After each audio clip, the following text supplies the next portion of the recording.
2500 rent देना बंद करो। स्टॉप, सीरियसली एक सेकंड के लिए रुक जाओ और मेरी बात पूरी सुनो। मुझे पता है हर महीने की पहली तारीख को आपके बैंक अकाउंट से 2500 या उससे ज़्यादा भी निकल जाते हैं।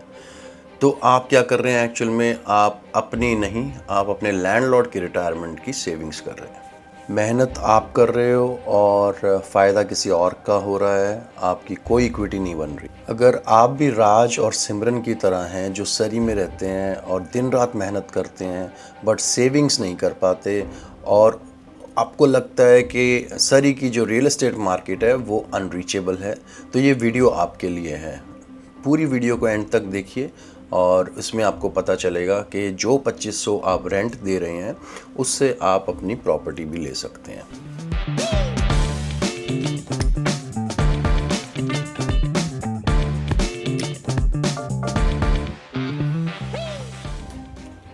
क्या आपने सोचा है ये $2500 एक मैजिक नंबर हो सकता है? जो $2500 आप रेंट दे रहे हैं जो किसी और की वेल्थ बिल्ड कर रहा है, वही $2500 एक मैजिक नंबर बन के आपकी वेल्थ बिल्ड कर सकता है। आज मैं आपको 2 रियल प्रॉपर्टीज़ के नंबर दिखाऊंगा, तो चलिए आज रेंट को वेल्थ में बदलते हैं। अब सच तो ये है कि राज और सिमरन जैसे लोग जो कि सरी में या तो फ्लीटवुड या कोई न्यूटन या सरी सेंट्रल में रह रहे हैं, जहाँ पर लगभग 2500 वो रेंट दे रहे हैं, तो वो रेंट उनकी कोई वेल्थ नहीं बिल्ड कर रहा, वो एक डेड मनी है।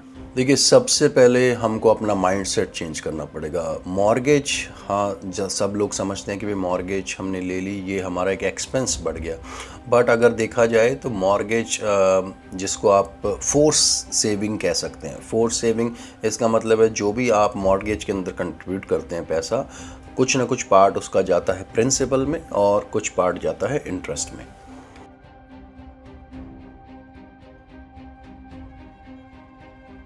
मान लीजिए आप सरी सेंट्रल के पास हाई राइज बिल्डिंग में 2 बेडरूम 2 बाथरूम का कॉन्डो रेंट करते हैं, जिसका लगभग जो है 2500 से 2800 रेंट है। तो अगर हम उस प्रॉपर्टी को रेंट कर रहे हैं और हम सोच रहे हैं कि वैसी प्रॉपर्टी अगर हम ख़रीदें तो लगभग उसकी क्या नंबर्स की कैलकुलेशन हम इस वीडियो में बात करेंगे।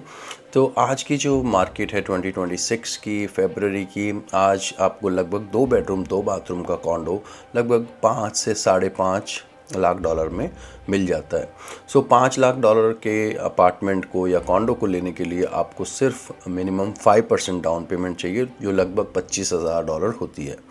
उसके अलावा जो है आपकी क्लोजिंग कॉस्ट में आता है, जैसे कि आप लॉयर की फ़ीस पे करते हैं, आप पे करते हैं प्रॉपर्टी ट्रांसफ़र टैक्स, और आप पे करते हैं GST अगर कोई नई परचेज़ है तो। लेकिन अगर आप एक फ़र्स्ट टाइम होम बायर हैं तो आपको ना तो प्रॉपर्टी टैक्स पे करना, प्रॉपर्टी ट्रांसफ़र टैक्स, और ना ही आपको जो है GST पे करना अगर आप कोई नई परचेज़ कर रहे हैं। ये सब नई बेनिफिट्स हैं, एग्जम्पशंस मिली हुई है फ़र्स्ट टाइम होम बायर को। इसकी जो है गाइड बुक भी आप डाउनलोड कर सकते हैं, डिस्क्रिप्शन में लिंक दिया है। और अगर आपको 5 लाख से 5.5 का अपार्टमेंट चाहिए तो लगभग आपको 5% डाउन पेमेंट देनी होती है, जो कि लगभग 25,000 से 30,000 हो जाती है। और उसके अलावा छोटे मोटे और खर्चे हैं, जैसे कि $1000 से $1500 आपको लॉयर की फ़ीस पे करनी पड़ेगी सिर्फ। सो इस तरह की जो है आप प्लानिंग कर सकते हैं। और जैसे मैंने आपको बताया कि जो आप रेंट दे रहे हैं वो तो आपका रेंट किसी भी काम का नहीं है।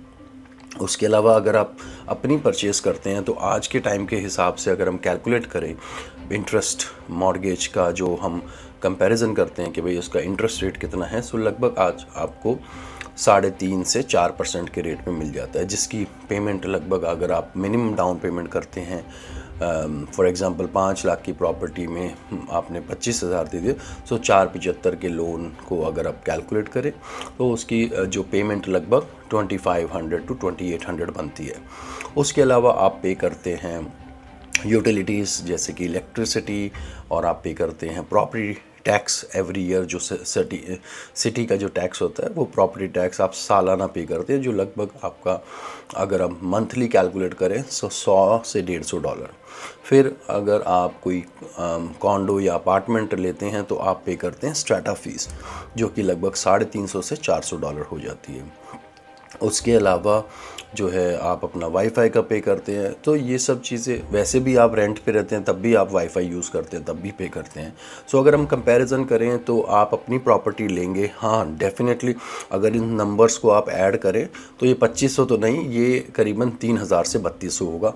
लेकिन $700 या आप $600 एक्स्ट्रा दे के एक अपनी प्रॉपर्टी ओन कर रहे हैं। अपनी प्रॉपर्टी के बहुत से फ़ायदे हैं। हाँ, काफ़ी लोग इसको प्योरली एक इन्वेस्टमेंट कैलकुलेट करते हैं कि भाई हाँ, घर ख़रीदना एक इन्वेस्टमेंट है। जो काफ़ी लोगों से मैं बात करता हूँ, कहते हैं हम प्रॉपर्टी में पैसा डालेंगे तो इससे बढ़िया हम कोई स्टॉक्स में ले लेते हैं या कोई गोल्ड ख़रीद लेते हैं या कोई इथेरियम या crypto, and number of investment की बात हो जाती है।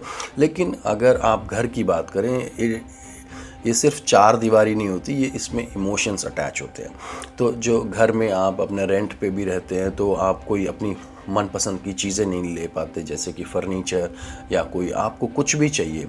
ये बेसिकली घर में सोचता हूँ, जिस हमारे जो राज एंड सिमरन है, तो दोनों ही डिसीजन मेकर हैं। फाइनेंशियल डिसीजन राज लेता है, बट डेफिनेटली सिमरन जो है वो अपना इमोशनल डिसीजन वो लेते हैं।